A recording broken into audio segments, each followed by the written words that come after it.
muy bien, bienvenido, bienvenida, ¿cómo estás? Qué gusto saludarte. Y siempre yo hago de cuenta que estamos en clase en nuestra aula y los miro allí, los veo entrar y a mí me encanta ver tu compromiso con la palabra de Dios, me encanta verles cuando ingresan y mientras yo voy repasando siempre en clase me gusta verles y cuando se van ubicando, sacan sus cosas. Bueno, me imagino que ahí donde estás vas a tomar tu Biblia, tus notas de clase, el apunte por allí, todo en formato digital y que puedas disfrutar junto conmigo esta clase número 5. Y por eso vamos a orar ahora para que podamos pedir la bendición del Señor, la guía del Espíritu Santo para poder comprender estas verdades atrapantes que vamos a estudiar hoy. Señor, gracias te damos por una clase más. La ponemos en tus manos, la guía del Espíritu Santo de Dios. Y que puedas, Señor, confirmar tu palabra en cada corazón, de acuerdo a cada necesidad. Gracias por mis alumnos, sabes cuánto les amamos. Y oramos por ellos, por cada familia representada. Que proveas para sus necesidades, Señor, bendiga sus trabajos, sus vidas, sus ministerios en la iglesia local. Señor, gracias por esta decisión que tomaron de prepararse, fielmente continúan, Señor, y pensando que tan poco nos queda y por eso queremos apasionarnos, seguir apasionados con el estudio de tu palabra. Oramos agradecidos, dirige nuestra clase en nombre de Jesús. Amén. Vamos a comenzar. Si tomas tus notas allí, vamos a poder contemplar lo que queremos enseñar hoy. Allí verás en tus notas, dice, tentado por el diablo. Ahora, por muchos años, este título se ha puesto en debate, porque la verdad es, cuando leemos la Escritura, cuando ahondamos en ella, vamos a encontrar que la expresión usada aquí para tentado no es la que nosotros quizá comprendemos a simple vista en el español. Y necesitamos estudiar este capítulo 4 de Mateo, especialmente este relato que Mateo nos deja en cuanto a Cristo y cuando fue llevado al desierto allí. Pero claro, para leer este pasaje tendríamos que hacer el paralelismo con los otros textos. Y si te fijas conmigo, es interesante allí en Marcos capítulo 1, versículo 12. Fíjense el relato que hace Marcos. Como verás, Marcos es muy breve, es muy sintético. Y lo que menciona en apenas 2 versículos acerca de la tentación de Jesús es muy significativa. Versículo 12 del capítulo 1 de Marcos dice: y luego el Espíritu le impulsó al desierto. Y estuvo allí en el desierto 40 días, y era tentado por Satanás, y estaba con las fieras, y los ángeles le servían. Ahora bien, al leer Mateo capítulo 4, versículo 1, Mateo dice: fue llevado por el Espíritu al desierto para ser tentado por el diablo. Y después de haber ayunado 40 días y 40 noches, tuvo hambre y vino el tentador y le dijo: si eres el Hijo de Dios, di que estas piedras se conviertan en pan, etcétera, etcétera. Ahora, ¿qué diferencia notas aquí? Marcos utiliza la palabra impulsó al desierto. Mateo dice fue llevado. Mira, tanto Mateo como Lucas también utilizan esta expresión, fue llevado por el Espíritu. Ahora, Marcos, fiel a su estilo duro, él dice el Espíritu lo impulsó ahí. Ahora, al contemplar realmente estos relatos, podemos ver efectivamente la precisión con la que Mateo nos relata, porque claro, él quiere mostrar a Jesús como rey. Y va a mostrar allí algunos aspectos muy interesantes. Mira, en primer lugar yo quiero que puedas notar lo que coloqué en las notas justamente, y también está esto en la pantalla. Allí Marcos, fiel a su estilo, usa la palabra impulsó y ahí se usa en el griego ekbalei. Ahora, la expresión es un poco dura, porque sabes que originalmente la palabra se traduce desterrar, pero cuando leemos el texto, la traducción en varios matices que tiene la palabra, aquí sería el concepto de sacar, ¿ves? O hacer salir, como bien puse allí en la pantalla. Sacar, hacer salir. Dice Marcos, el Espíritu lo sacó hacia el desierto. Ahora, al pensar entonces en este aspecto, yo quiero que entiendas que tanto Mateo 4 como Marcos 1 allí o como Lucas capítulo 4 va a mostrarnos y a efectivamente evidenciar que el propósito de este capítulo, de este suceso, fue demostrar lo que el Hijo era. ¿Por qué decimos esto? Bueno, porque se usa una palabra griega allí. Es la palabra peirastenai. Claro, cuando la veamos ahora vas a notar que nosotros tenemos la idea de la palabra tentado como incitado al mal. Pero como su estilo es bien variable, de hecho lo hemos estudiado en la materia de Santiago, hemos podido contemplar el uso, pareciera a simple vista algo malo, pero vamos a ver que la expresión peiraistenai tiene otro sentido. Usado aquí por el Señor, esa expresión tenía que ver con demostrar la esencia de algo o de alguien. Ahora, ¿por qué pues fue entonces este relato? Bueno, sencillamente fue para evidenciar a Satanás quién era el Hijo, mostrar su esencia allí. Ahora, claro, al pensar en la tentación, entonces, podemos decir en primer lugar que fue parte esencial de su ministerio público. En segundo lugar, se instaló su oficio mesiánico y quedó identificado con su pueblo. En tercer lugar, se evidenció que era un hombre sin pecado, no podía pecar.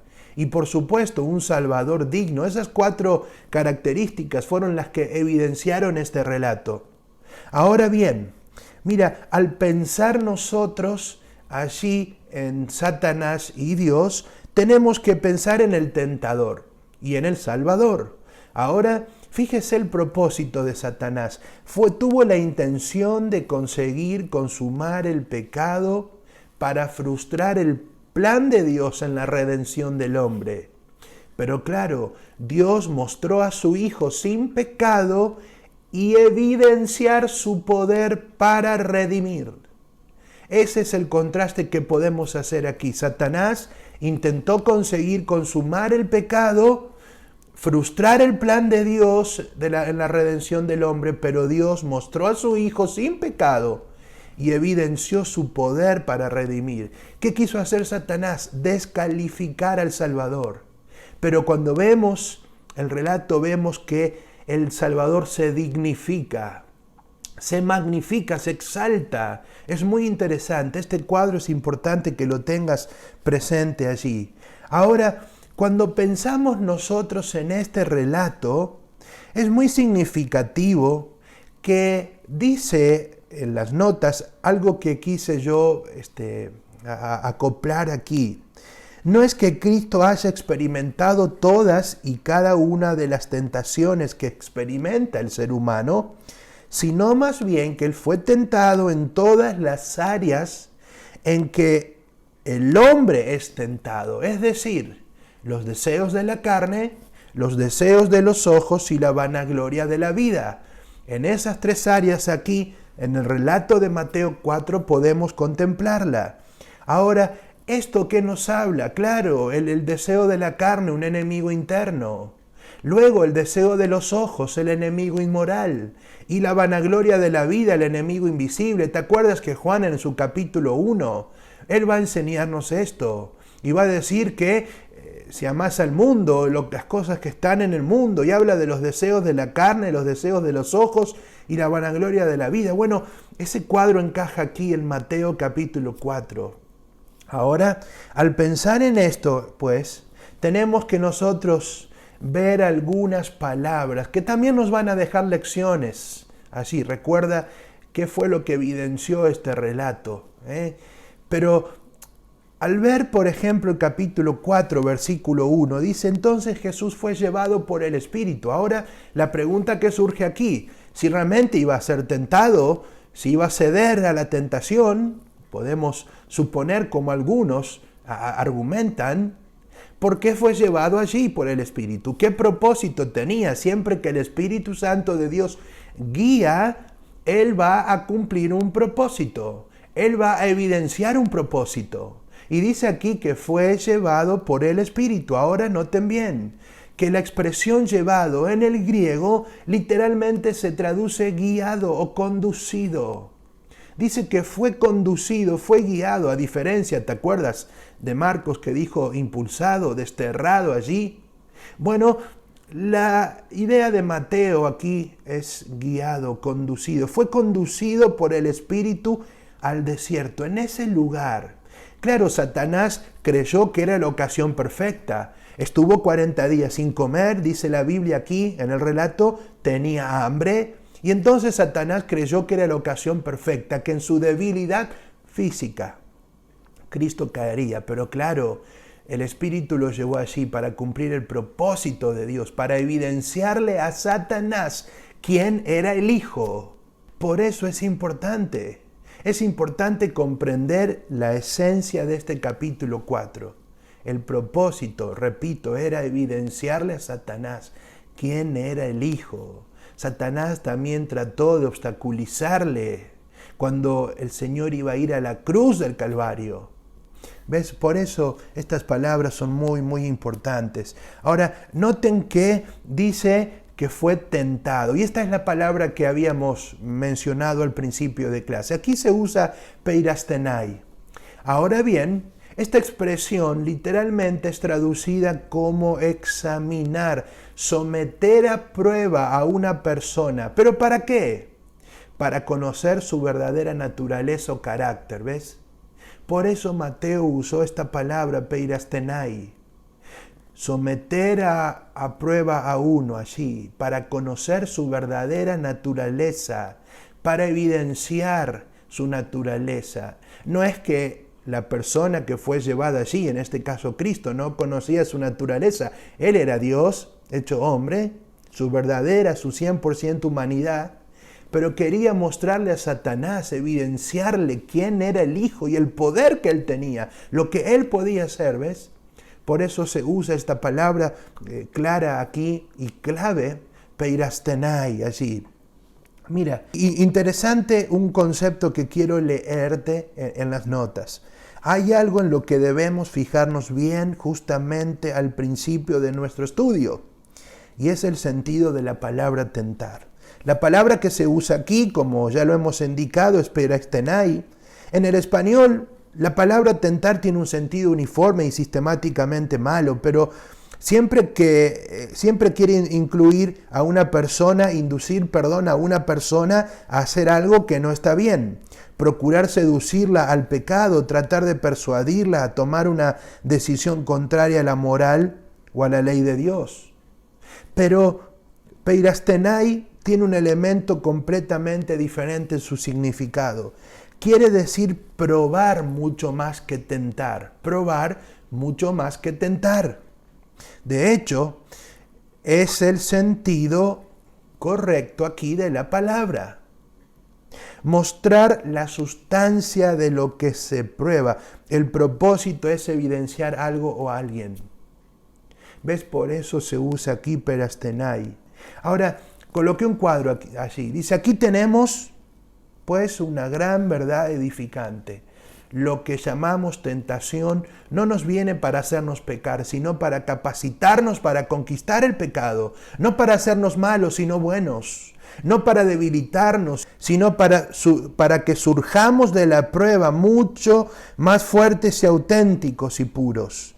La tentación no es un castigo para seres humanos, sino la gloria de serlo. Es la prueba que sobreviene a una persona que Dios quiere usar. Así que debemos pensar en todo este incidente, no tanto como la tentación, sino como la prueba de Jesús. ¿Ves? Por eso es sumamente importante. al pensar en todo este relato, en ver la esencia de Mateo capítulo 4, que era lo que Dios quería evidenciar a Satanás y aún dejarnos a nosotros aquí. Ahora, es muy importante que entendamos la palabra que usa Mateo. Él dice aquí que fue llevado por el Espíritu al desierto para ser tentado por el diablo. Ahora, es muy interesante la palabra que usa Mateo, diabolou. Ahora, si vos ves allí la expresión, esta se repite muy comúnmente. Por ejemplo, en Job capítulo 1, verso 9, Zacarías capítulo 3, Apocalipsis 12. Es decir, ¿cuál es la traducción de la palabra? El calumniador, el acusador. La mejor traducción allí es el acusador. Dice, fue llevado por el Espíritu al desierto para probarle al acusador, al calumniador allí. Ahora, mira, esa es la tarea de Satanás. El acusador, el acusarnos allí ante Dios. Tenemos un abogado, pero él es el calumniador. Es significativo que esta misma palabra se aplique en las epístolas pastorales. Cuando en el capítulo 3 habla de las mujeres y dice las esposas sean fieles en todas, no calumniadoras, es la misma palabra que aparece aquí para diablo, ¿ves? La acusadora, la calumniadora, y paréntesis allí, cómo esto puede destruir personas, cómo esto puede destruir familias, destruir iglesias. Un hombre, una mujer calumniadores, calumniadoras, falsos acusadores. Debemos tener cuidado allí. Pero mira, pensando en el carácter mismo de Cristo, al pensar en este evento, surgen algunas preguntas, pero yo coloqué allí más bien filosóficas. Ahora, ¿cuál es la primera pregunta? ¿Era posible que el Salvador cediera ante la tentación? Bueno, pues la respuesta es definitivamente que no. Era imposible. Él no tenía pecado ni podía pecar. En realidad, Él estaba lleno de la santidad, el amor perdonador, el anhelo a curar y el impartir el verdadero conocimiento de Dios. Ahí tienes tú todos los pasajes en cuanto a esto. En segundo lugar, surge esta pregunta: si no podía pecar, ¿era real la tentación? Pues sí, fue un evento real. Pero como dijimos, fue para evidenciar al Satanás la esencia de Cristo, para mostrarle lo que verdaderamente era, pero también para dejarnos a nosotros un claro ejemplo que aun que no podía pecar, fue allí tentado, fue probado allí ante los deseos de la carne, los deseos de los ojos y la vanagloria de la vida, y la forma que el Señor mismo respondió allí. Por eso dice, fue tentado en todo, o en todo sentido, según nuestra semejanza, pero sin pecado, esto es, sin caer en el pecado, sin sentirse atraído y seducido. Ya vamos a ver por qué. Mira, dice, experimentó las diversas tentaciones a las que están sujetas los hombres en general, incluyendo aún los creyentes. Pero mira, en todas estas experiencias, Satanás le presionaba para que creyese que cometiendo un acto malo podía recibir un bien. Noten allí, Satanás le tentaba, le torturaba allí el acusador, queriendo convencer al Señor, era imposible esto, para que creyese que cometiendo un acto malo podía recibir un bien. ¿Sabes? Esto es un principio para nuestra vida. Satanás es experto en querer convencernos, seducirnos allí a cometer algo malo para supuestamente recibir un bien. Mira, Él siempre te va a mostrar las apariencias, no la consecuencia. Y siempre ahí en nuestra vida pensamos que haciendo algo malo o haciendo naturalmente algo que por allí a los ojos de la sociedad no está mal, pero a los ojos de Dios sí lo está, creyendo que obtenemos un buen beneficio. Bueno, ese era el propósito que Satanás tenía allí. Pero mira, cuando Vamos a Hebreos capítulo 4, versículo 15 y a Santiago capítulo 1, verso 14. Nosotros leemos allí que cada uno es tentado, Santiago 1, 14, cuando de su propia concupiscencia es atraído y seducido. Ahora bien, estos dos relatos no significan que ese proceso en el hombre sea igual al que pasó Cristo. Hay algo significativo, mira. Primero está la voz tentadora o el susurro interior de Satanás incitándonos a pecar. También está la concupiscencia que Santiago nos enseña, el deseo allí de la naturaleza pecaminosa, que estimula al tentado a prestar oídos a las insinuaciones del diablo. Pero mira qué interesante. Dice allí, así el hombre, siendo de su propia concupiscencia, es atraído y seducido y peca. El caso de Cristo era completamente diferente, como bien dice allí. El estímulo exterior en el sentido, por eso puse el paréntesis allí, que no se originó en la propia alma del Señor, sino que fue la voz de otro, un agente externo. Estaba allí, pero no el mal incentivo interior y deseo de cooperar con esta voz proveniente del exterior, ¿ves? No fue que salió de su naturaleza pecaminosa incitado al mal, sino que fue la voz de Satanás queriéndolo seducir. ¿Ves? Es un agente ajeno al mismo Dios, externo. No podía ser de su naturaleza, porque él era 100% Dios y 100% hombre. ¿Ves? Por eso es importante entender este concepto allí. Mira, cuando pensamos entonces en todo este relato, podemos ver algunas expresiones y hasta muchas lecciones al estudiar Mateo 4. Por ejemplo, en el versículo 2 dice, y después de haber ayunado 40 días y 40 noches, tuvo hambre y vino a él el tentador. Es interesante que versiones antiguas dicen, y se presentó la oportunidad del tentador. ¿Ves? Él pensando que era el momento oportuno. Ahora, lo que quiero marcar aquí, en este texto 2, es que dice después de haber ayunado, pero se traduce con una sola palabra en griego allí. Y la expresión es nesteuo, que literalmente se lee el que no ha comido, como ves así en tus notas, el que no ha comido. ¿Ves? Él tenía hambre allí. Ahora, interesante que una de las traducciones más certeras indica el texto como sigue. Mira, a continuación el Espíritu guió a Jesús al desierto para que el diablo probara.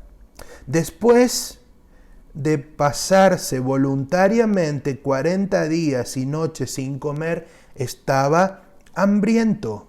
Fue entonces cuando el tentador se le presentó. Mira, ¿por qué se evidencia esto? Puesto que Jesús, además de ser divino, era perfectamente humano, es sorprendente, como bien coloqué en el presi. No es sorprendente que al final de estos 40 días tuviera hambre, porque era 100% hombre. El diablo naturalmente elige este momento como una ocasión favorable. ¿Ves? Es lo mismo que ocurre con nosotros. ¿Cuántas veces en nuestra vida hemos dejado de alimentarnos de la palabra? ¿Cuántas veces en nuestras vidas hemos cerrado este libro? A ti te ha pasado en numerosas experiencias. Y es allí donde se presenta la debilidad, es allí donde somos más propensos al pecado, es allí donde somos más vulnerables a los ataques del enemigo, cuando no hay alimento, cuando no nos alimentamos, cuando no estamos cerca de la palabra de Dios. ¿Ves? Por eso Él vio la oportunidad. Ahora bien, mira, no fue una derrota definitiva para el diablo. ¿Por qué?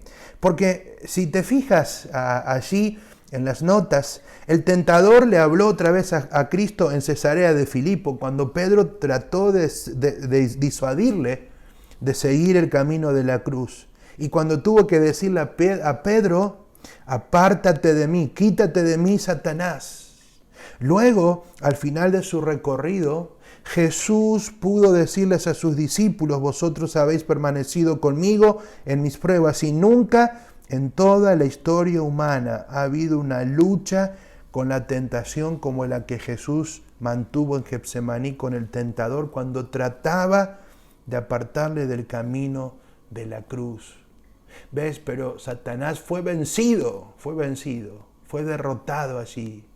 Ahora, al ver el texto 7, vamos a notar una misma y repetitiva expresión del Señor. Él va a decir allí, escrito está, escrito está. Ahora, es muy interesante que 3 veces usa esta expresión. ¿En qué texto los usa? Bueno, versículo 4 aquí, versículo 7 y versículo 10.